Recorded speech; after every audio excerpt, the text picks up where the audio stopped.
はいどうも藤井です。今回はパンクです。パンクと一言で言っても結構な長い歴史があるので、人によって様々違った印象を持たれているかもしれません。そこを今回はパンクロックが世の中に登場してきた時の重要な6枚のアルバムを通して紹介したいと思います。まずはアメリカニューヨークパンクから。アメリカのパンクというとベルベット・アンダーグラウンドやザ・ストゥージズ、MC5 あたりから紹介していることがあるのですが、60年代から70年代初頭、彼らが活動している時代にパンクと呼ばれていたわけではなく、後付けの解釈なんですよね。しかし彼らがパンクに絶大な影響を与えたのは事実なので、ここはプロトパンクと呼ぶのが収まりがいいかなと思います。実際のムーブメントとしてのパンクは70年代中頃ニューヨークから始まります。1974年頃から CBGB というクラブ、日本でいうライブハウスですね。そこにテレビジョンらが出演し始めて、そこからオリジナリティのあるバンドがどんどん集まってきて、一つのムーブメントになっていくんですね。それがパンクと呼ばれるようになりました。このパンクのムーブメントは言ってもニューヨークの一部に限られた狭い範囲のものだったようです。しかしそのシーンから大きな影響力を持つアーティストたちが登場してきます。ニューヨークのパンクのシーンから最も早くアルバムをリリースしたのがパティ・スミスです。彼女はもともと詩人として活動していて、詩集もすでに何冊か発表していました。そういった中、ギタリストのレニー・ケイの演奏をバックに詩の朗読をするという活動を始めます。そこから徐々にメンバーを加え、1974年には本格的なバンドになります。ちなみにレニー・ケイは1972年にナゲッツという60年代ガレージロックのコンピレーションアルバムの制作に関わります。このアルバムとても重要なのですが、その話は改めて別の動画でしようと思っています。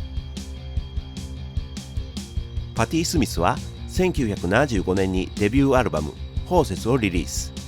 こちらはパティ・スミスソロ名義ですが、セカンド以降はパティ・スミスグループ名義になっていますね。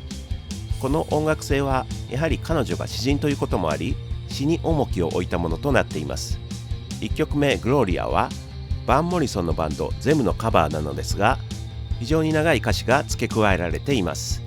サウンド的にはベルベット・アンダーグラウンドのジョン・ケイルがプロデュースというだけあって、ベルベッツを思わせる部分もあります。しかし全体の印象としては、このジャケット写真のようにシンプルでいて鋭く何かを訴えかけてくるような、そんな感じがします。長尺の曲が多く、現在のパンクのイメージとは違っているかもしれませんが、ソリッドな印象のこのアルバムはとても鮮烈だったんだと思います。続いてテレビジョンです。テレビジョンは先ほども言いましたように、ニューヨークパンクの成立において中心的位置にいたバンドでした。しかしそのサウンドは今のパンクのイメージとはかなり違ったものだと思います。このファーストアルバムマーキームーンは1977年リリース。タイトル曲は10分を超える長尺でありながら、緊張感のあるアンサンブルで最後まで聴かせます。やはりこちらもベルベット・アンダーグラウンドからの流れを感じさせますが、クリアで鋭いギターサウンドはそれ以前のロックとは違った響きを持っています。トム・バーレインのひっくり返りそうなボーカルスタイルも独特ですね。彼らのサウンドは同時期や直後のパンクよりもポストパンクに近いように思います。というかポストパンク、特にネオサイケ系のバンドはほとんどテレビジョンの影響を受けているんじゃないかなと感じるんですが、どうでしょう。次はラモーンズです。ラモーンズは前の2つがちょっと小難しい感じがあったのに対し、シンプルな音楽性で今みんながイメージするパンクそのものといった感じです。このファーストアルバムラモーンズ、邦題ラモーンズの劇場は1976年リリース。1曲目ブリッツクリークバップはタイトルは知らなくても聞いたことがあるって人多いんじゃないでしょうか。そのサウンドは60年代のビーチボーイズとかに影響を受けたシンプルなロックンロールを速いテンポで立て続けに演奏するというもので、直後のロンドンパンクに与えた影響は絶大です。パンクロックの典型、ひな形を作ったのはこのラモーンズと言っていいかもしれません。続いてロンドンパンクです。ロンドンパンクには仕掛け人と言われる人がいまして、それがマルコム・マクラレーンという人です。彼はイギリス出身。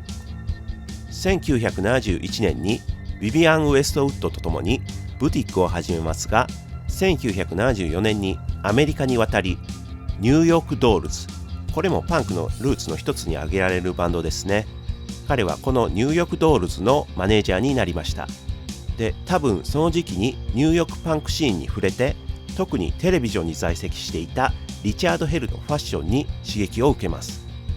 そして1975年、イギリスに帰ってパンクに触発されたファッションを自分たちの店で売り始めます。で、そのブティック、セックスという店でたむろしていた若者を集め、バンドを組まさせます。それがセックスピストルズになるんですね。で、セックスピストルズはたちまちイギリスの若者に受けて、自分たちでもバンドをやりたいっていうバンドブームみたいになるんですね。それが1976年から79年ぐらいのことで、ロンドンパンクはイギリス中に広がって大ブームになりました。そのイギリスのパンクを象徴するのがやはりセックスピストルズ。このファーストアルバムというか1枚しか出してないんですけど、Never Mind the Blocks、邦題勝手にしやがれですね。これは1977年にリリース。デビューシングル Anarchy in the UK、God Save the Queen などを収録。彼らの曲は政府から王室またはレコード会社まで攻撃的な歌詞で歌われ、そこが若者たちの共感を得たところでした。この反体制的、社会批判的な態度がロンドンパンクの特徴の一つになっています。サウンドは意外と厚みのあるしっかりとした音で録音されていて、個人的にはグラムロックからの流れを感じるサウンドだなと思います。またジョニー・ロットンの巻き舌ボーカルは強烈なインパクトがありますね。多くの曲をベースのグレン・マトロックが作曲したそうですが、彼はレコーディング直前に脱退、ギターのスティーブ・ジョーンズがベースも弾いています。有名なシドビシャスは下手すぎてこのアルバムでは弾いていないんですね。スキャンダラスで過激なイメージが先行していますが、調べてみると結構作られた、仕掛けられたバンドでもあります。しかしこれがパンク全体を象徴する、パンクといえばこれというアルバムであることは間違いないです。続いてはザ・クラッシュです。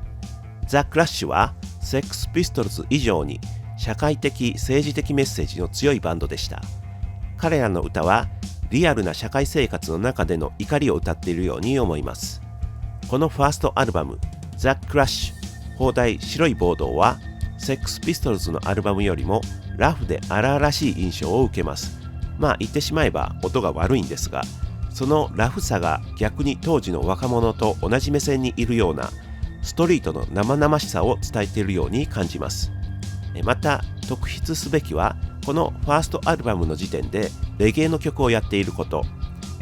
ザ・クラッシュは後に音楽性をどんどん広げていきますが、この時点でそれを感じさせる曲をやっているんですよね。今回最後に紹介するのはザ・ダムドです。実はこのザ・ダムドがロンドンパンクの中で一番早くレコードデビューしています。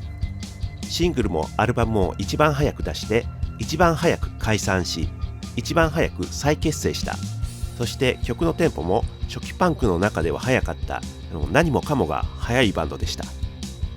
ザ・ダムドは前に紹介した2バンドと違い、政治的・社会的メッセージというものがほぼないです。言うなればパンクの流行に乗って出てきたチンピラバンドと言えるのですが、スピード感があり激しいその演奏は後のパンクバンドへの影響が結構大きかったりもします。ファーストアルバムダムドダムドダムド、邦題地獄に落ちた野郎どもは1977年リリース。とにかくうるさくてテンポの速い曲が詰め込まれています。聴いていてノリノリになってテンションの上がるサウンドですね。そのあたりラモーンズと通じるものがあるかもしれません。個人的に今初期パンクではこのザ・ダムドを聴くことが圧倒的に多いです。単純に楽しくかっこよくってバカっぽい最高のロックンロールアルバムだと思ってます。はい、というわけで今回は初期のパンクをニューヨークパンクの3枚、ロンドンパンクの3枚のアルバムを通して紹介しました。パンクの解釈って人によって様々かもしれませんが、パンクロックが成立した時の重要作、定番作として間違いないかなと思う作品を紹介してみました。いかがでしたでしょうか。ロックの歴史的に非常に大きな転換点になり、パンク以前以後に分かれている、その前後でロックは様変わりした、非常に重要な時期の重要なアルバムだと思っています。皆さんはどうお感じでしょうか。はい、ご視聴ありがとうございました。